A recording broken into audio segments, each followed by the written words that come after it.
જય ગિરનારી મિત્રો, હર હર મહાદેવ, હર જય માતાજી। તો મિત્રો, આજે આપણે જો પરિક્રમામાં એક નવા નિયમો આવી ગયા છે જે 2025ના એ તમને નિયમો શું ધ્યાનમાં જેવી બાબતો અને શું ધ્યાનમાં રાખવું તે બધી આમાં આજે આ વિડીયોમાં માહિતી મળવાની છે। તો આ વિડીયો ખાસ કરી જોજો, કેમ કે આ વિડીયો તમારા માટે બહુ જાણકારી છે અને બીજા નંબરમાં તમને જાણવા મળશે અને આગળ પણ તમને ખ્યાલ આવશે કે આ વસ્તુ કરવી નહીં, નકર દંડ ભરવો પડશે। તો જો મારી ચેનલમાં પહેલી વાર હો તો મારી ચેનલને લાઈક કરજો, શેર કરજો અને સબસ્ક્રાઈબ કરવાનું ભૂલતા નહીં, કેમ કે આવા નવા વિડીયો અને નવી અપડેટો આવશે એ તમને જોવા મળશે। તો આપણે વિડીયો સ્ટાર્ટ કરીએ કે તારીખ જે આપણને મંજૂર થઈ ગઈ છે કે કી તારીખથી પરિક્રમા ચાલુ થવાની છે ત્યાંથી આપણે સ્ટાર્ટ કરીએ છીએ। તો પરિક્રમા 2/11/2025થી 5/11/2025 પરિક્રમા ચાલુ થાય અને પૂર્ણ થવાની છે। પરિક્રમા 4 દિવસ અને 4 રાતની જ ખાલી રહેશે અને પરિક્રમા 2 તારીખ 2/11/2025ના રોજ રાતે 12 વાગે ગેટ ખુલવાનો છે। એ પહેલાં કોઈએ આવવું નહીં, આ ખાસ જાણકારી કરવામાં આવી છે, કેમ કે ગેટ ખુલવાનો નથી અને કોઈ મંજૂરી મળશે નહીં। સાધુ સંતો દ્વારા, કલેક્ટર દ્વારા આ જાહેરનામું બહાર પાડી દેવામાં આવેલું છે, એટલા માટે ખાસ કરી અને બધા ભક્તોએ ધ્યાન લેવું અને ખાસ જાણકારી લેવી। બીજા નંબરે પ્લાસ્ટિક લઈ આવવાની મનાઈ છે, કેમ કે પ્લાસ્ટિક લઈ આવવાનું જ નથી। પ્લાસ્ટિકના જબલા છે, બોટલું છે, એવી કોઈ પણ વસ્તુ અંદર લઈ જવાની સખત મનાઈ છે અને જો લઈને આવશો તો તમારે ત્યાં તમારા ગેટે મૂકી દેવી પડશે। એટલા માટે તમે જો પાણી પીવા માટે સ્ટીલની બોટલ છે, સારા માયલી પ્લાસ્ટિકની જે આપણે બોટલો આવે છે એ બોટલ તમે લઈ જઈ શકો છો, બીજી સખત મનાઈ છે। બીજા નંબરમાં પાન, માવા, સિગારેટ, બિસ્ટોલ આ બધી સખત મનાઈ છે અંદર, કેમ કે ત્યાં કોઈ એની મંજૂરી છે નહીં, એટલા માટે આ પર ખાસ ધ્યાનમાં રાખવું, નકર પછી દંડ ભરવો પડશે। આ વસ્તુ છે એ તમારી પાસે ઠેલામાંથી નીકળશે, ઠેલા બધાય તપાસ કરવામાં આવશે અને ઠેલામાંથી નીકળશે તો તમારે ત્યાં મૂકી દેવું પડશે જે વસ્તુ હોય છે તે। બીજા નંબરમાં કે તમારે અહીંયા આવો ત્યારે ખાસ કરી અને આપણે જંગલ પર્યાવરણ બચાવવાનું છે, એટલે કે આપણે લીલી કોઈ ડાયરો હોય એને કાપવી નહીં, કોઈ પાણી દૂષિત કરવું નહીં, કેમ કે પાણી જેટલું ચોખ્ખું રહેશે એટલા માટે આપણો ફાયદાકારક છે। પાણીથી આગું લેટ્રિન જવું, કોઈ પણ વસ્તુ આ ધ્યાનમાં રાખવી, હેઠવાળો આગે નાખવો, એવું બધી વસ્તુ ખાસ કરી અને ધ્યાનમાં લેવી। બીજા નંબરમાં કે તમે જ્યારે અહીંયા આવો છો ત્યારે તમારે જે તમે તાપ કર્યો હોય, તાપવા માટે કર્યો હોય, રસોઈ માટે કર્યો હોય, તમે ચૂલો જે પેટાવ્યો હોય, છેલ્લે તમે તમારો જ્યાંથી તમે દંગો છોડો છો ત્યારે તમારે તમારી આગ બુઝાવીને નીકળવી। આ ખાસ કરીને ધ્યાનમાં રાખવું, કેમ કે જંગલમાં ક્યાંય આગ ન લાગે એના માટેની ખાસ જાણકારી છે અને આ બાબતો ખાસ ધ્યાનમાં લેવી।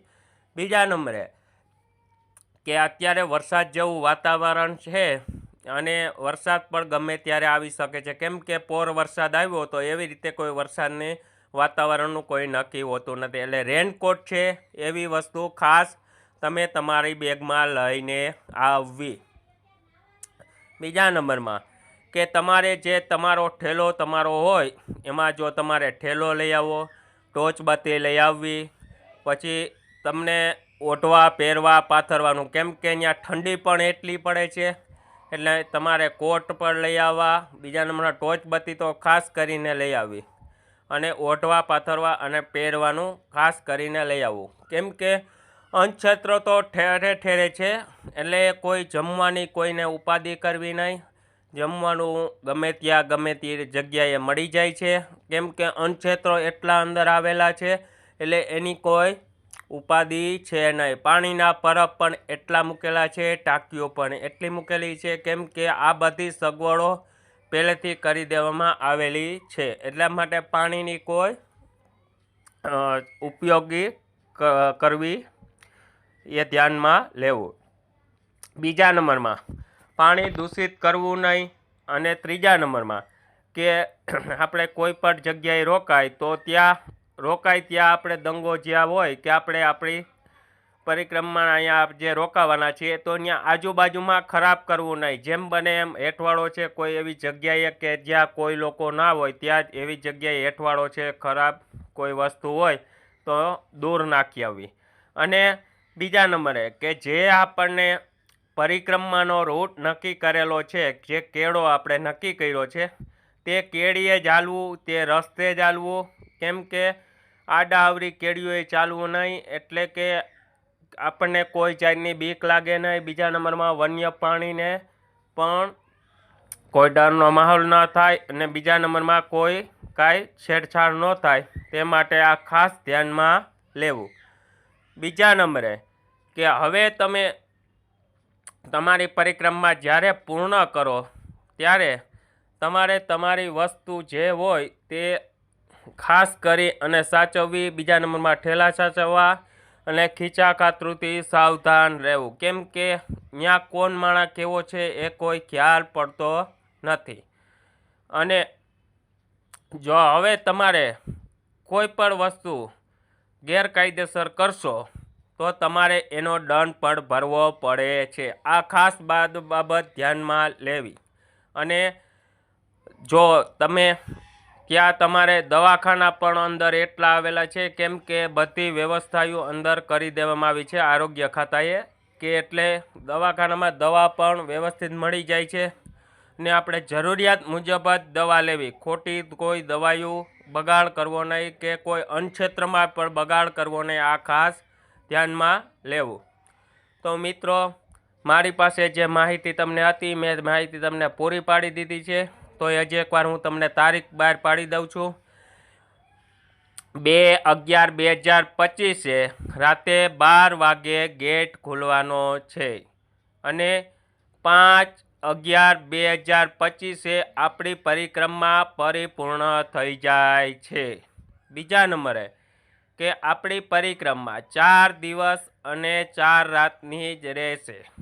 બીજા નંબરે કે કોઈએ ધક્કાધુક્કી કરવી નહીં, ધક્કા મારવા નહીં. કેમ કે પડી જવાથી અંદર તકલીફ ઊભી થઈ જાય છે. કેમ કે એવી ઘોડીઓ પણ આકરી આવેલી છે. તે ઘોડીઓએ ખાસ કરી અને નળ પાણીની ઘોડી કે જ્યાં તમારે એને પગથિયા બનાવેલા છે ત્યાંથી પગથિયા જ ચડવું અને પગથિયાએ જ ઉતરવું. કેમ કે એ જગ્યા છે એ બહુ કઠિન એક ઘોડી આવેલી છે. ચડવું પણ આકરું છે, ઉતરવું પણ આકરું છે. એટલે કેડીઓએથી કે જવું નહીં. કેમ કે જો તમારો પગ લપસી જાય, હાથ પગ કોઈ ભાંગે, કોઈ ઈજા થાય તો ત્યાંથી ઉતારવા ચડાવવા બહુ આકરું પડી જાય છે. એટલે આ બાબત પણ ખાસ ધ્યાનમાં લેવી. તો મિત્રો, જેટલી મારી પાસે જાણકારી હતી એટલી મેં તમને જાણકારી આપી દીધી છે. તો ખાસ કરી અને આ બધું ધ્યાનમાં રાખજો. અને જો મારામાંથી કાંઈ ભૂલમાં કાંઈ બોલાઈ ગયું હોય તો માફ કરજો મને. અને મારી ચેનલને લાઈક કરજો, શેર કરજો અને સબસ્ક્રાઈબ કરવાનું ભૂલતા નહીં. ઓ હર હર મહાદેવ હર. જય માતાજી. જય ગિરનારી, જય ગિરનારી, જય ગિરનારી. તો મિત્રો, ગિરનારીના નાદ સાથે આવો અને સાથે મળી અને આપણે બધા પરિક્રમા કરીએ. તો ચાલો બધાઈને જય ગિરનારી. હર હર મહાદેવ હર. જય માતાજી.